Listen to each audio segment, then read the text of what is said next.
Now we're moving into the 1964-65 NHL season. So I'm going to talk about each team, the original six, and the good players for them for each team, and then kind of take a deep dive into the Leafs and how they're going to look for this season. They've come off their third consecutive Stanley Cup in a row, and I'm sure GM coach Punch Imlach is feeling pretty confident. I don't know if he needed any help in that department at all, but must have been feeling pretty good after winning three in a row. Could they make it four in a row? Um, there wasn't a whole lot of changes made to the team, as in you still got that strong team still going on. But there were a couple of big additions I'm going to get into that they did make to the team. Um, and, you know, one was a very big one that they made. Now, the season started on October the 12th, 1964. And at the season's end, it was the Detroit Red Wings that made the biggest improvement this season. Previous year, they were in fourth place. This year, they ended up in first. I mean, in the end, they were just one win away from winning the Stanley Cup the previous year. But this year, they ended up with 40 wins and 87 points. They were still coached by Sid Abel, and they led the league along with the Chicago Blackhawks in goals for.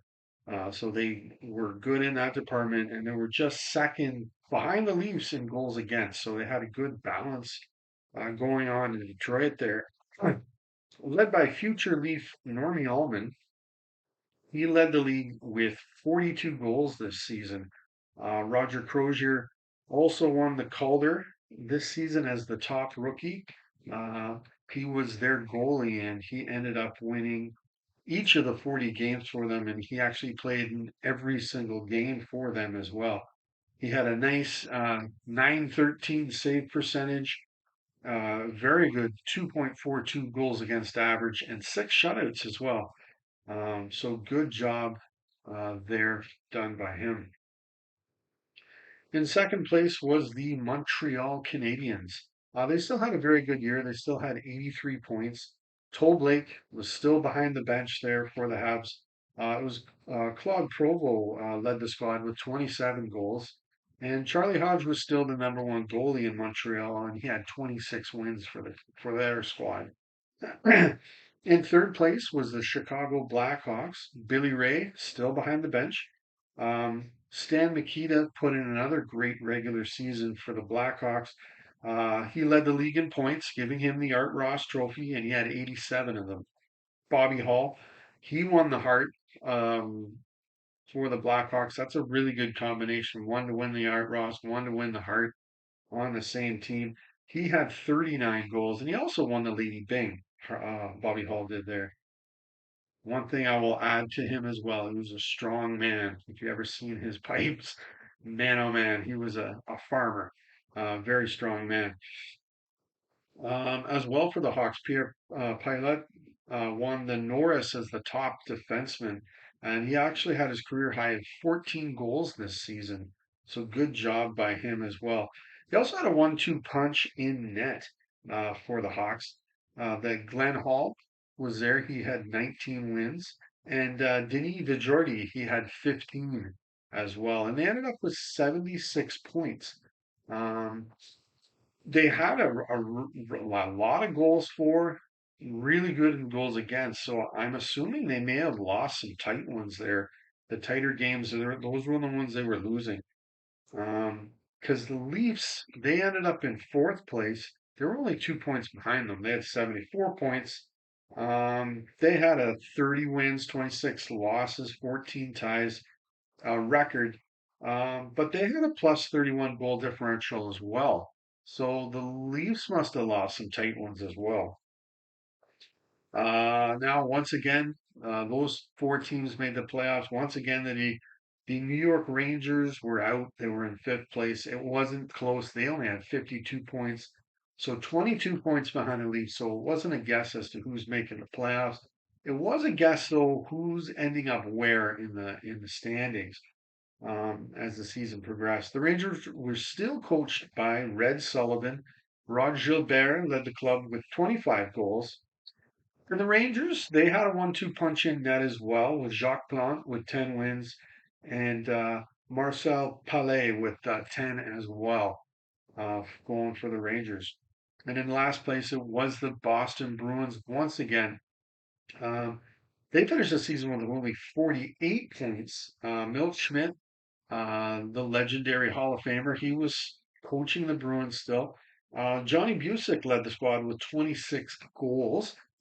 Johnny or Eddie Johnston was still the number one goalie in Boston, and he grabbed 11 wins for them. He didn't play every game this year for the Bruins, which was probably good for Eddie.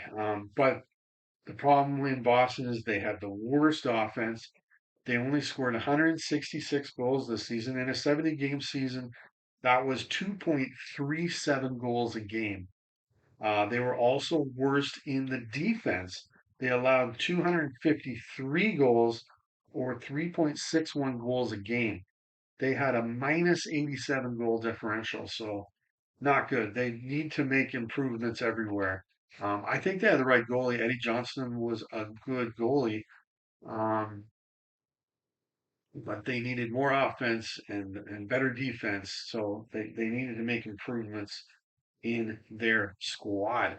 So the Leafs, as I said, they made a couple of additions. I'll go start with the big one. And what they did is they got them both in the intra-league draft.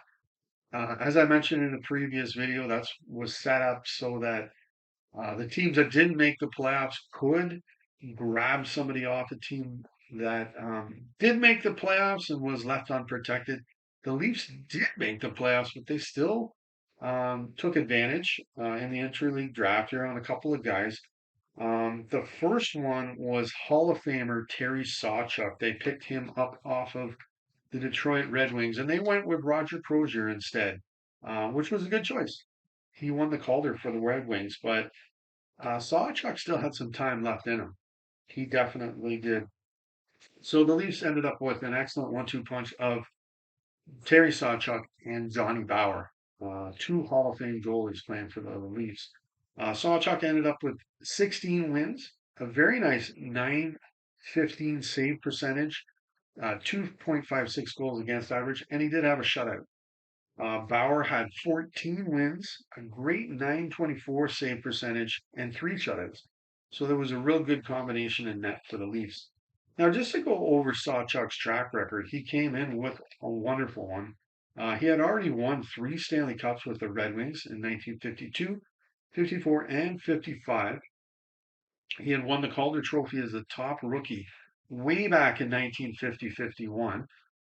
He also had won the Vezina three times prior to joining the Leafs, so had the best goals against average in the league. So that was 1951 through 53 and 54-55.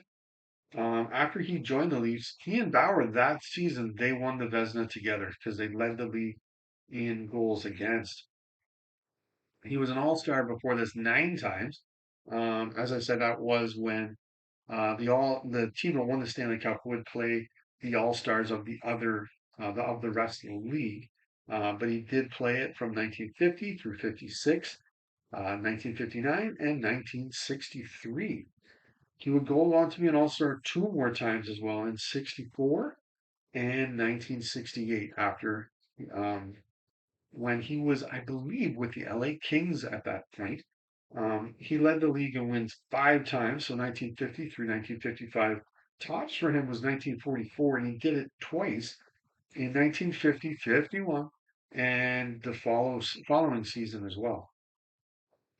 He also led the league in goals against average twice. The tops for him was an incredibly sparkling 1.89, which he did in 1951-52. Amazing. And he led the league in shutouts three times, 1950 through 52 and 1954-55. And he had 12 shutouts twice in 51-52 and 54-55. By this point in his career, he had already played 823 games. He had already won 386.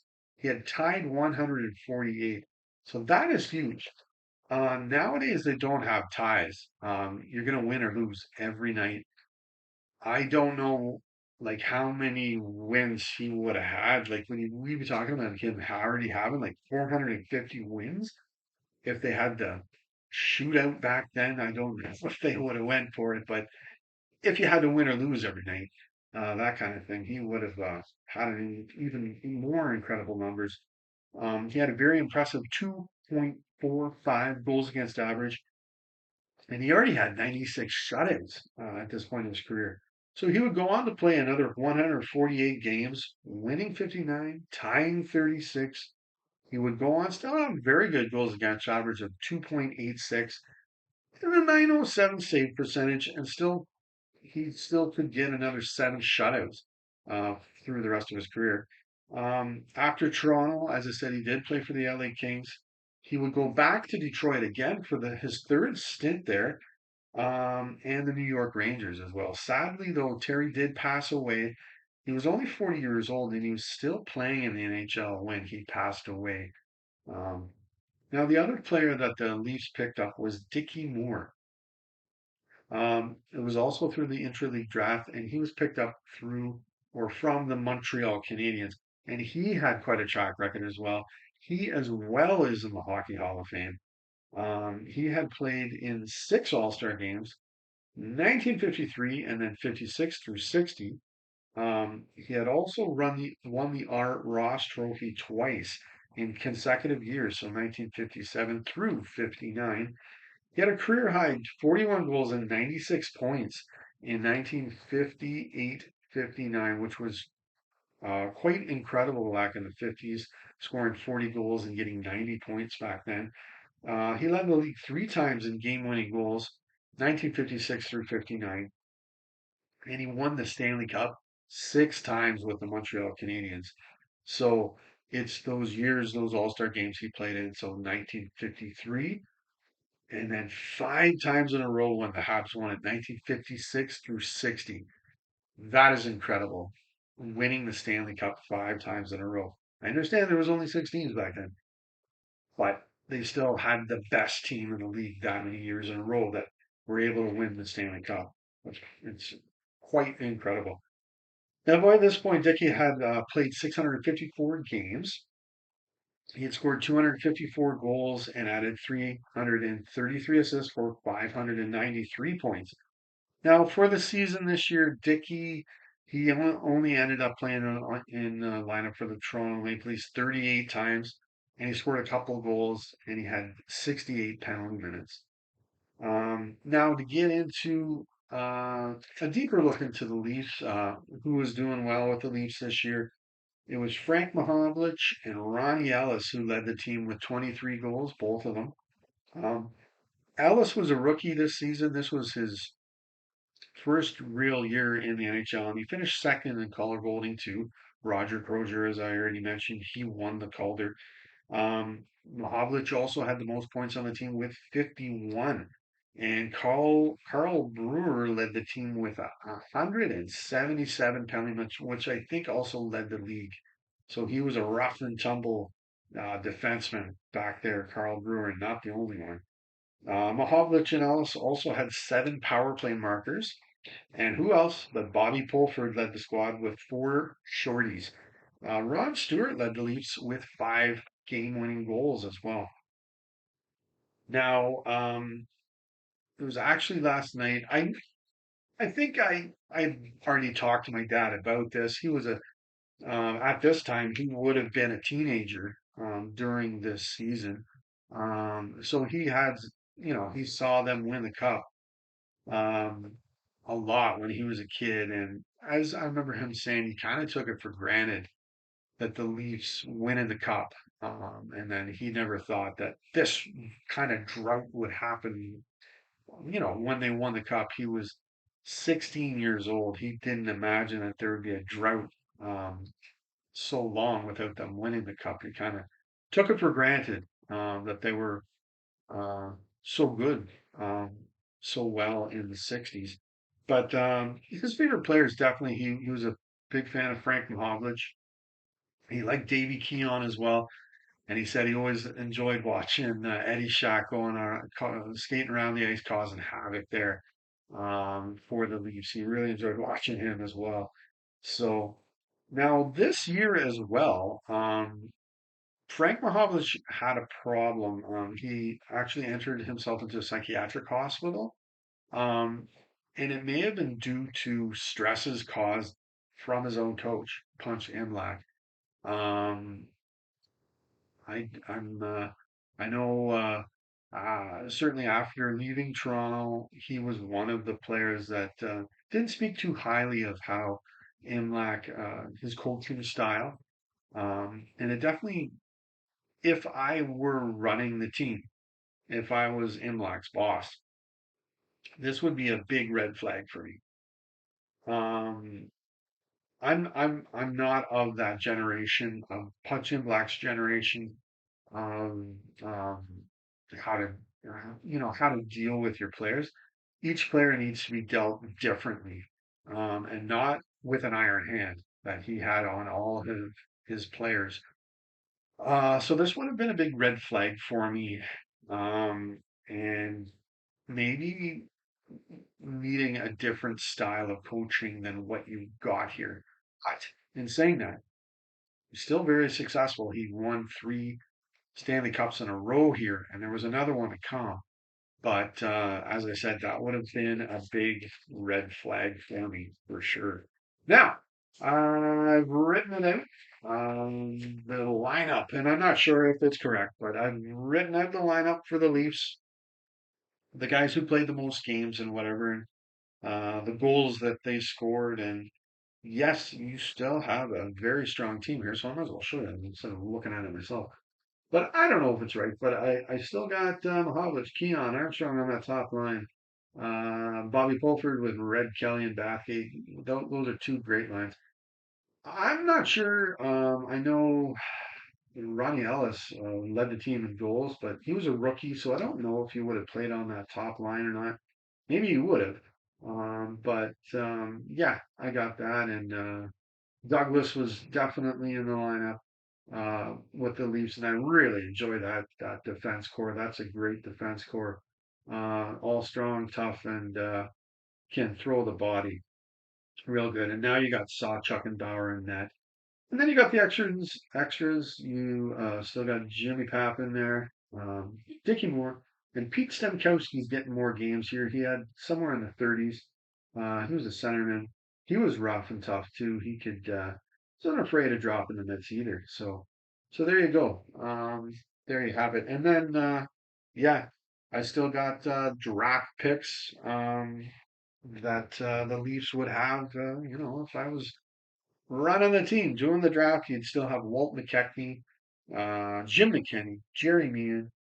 Um, you'd have Sil Apps Jr., Kenny Dryden, Jim Dory, um, and Tim Ecclestone as well. Those would be draft picks, still teenagers, still playing in junior, just waiting for them to mature and get their game going in junior there for you. So that was a lot of fun. That was the 1964-65 season in the NHL.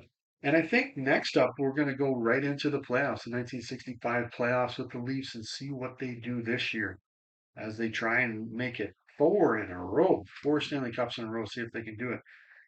But anyways, yeah. So if you like this video, hit like or hit subscribe and comment on anything you like. Maybe if you knew what the lines were back then, if I got anything messed up. I mean, they change all the time, but there you go.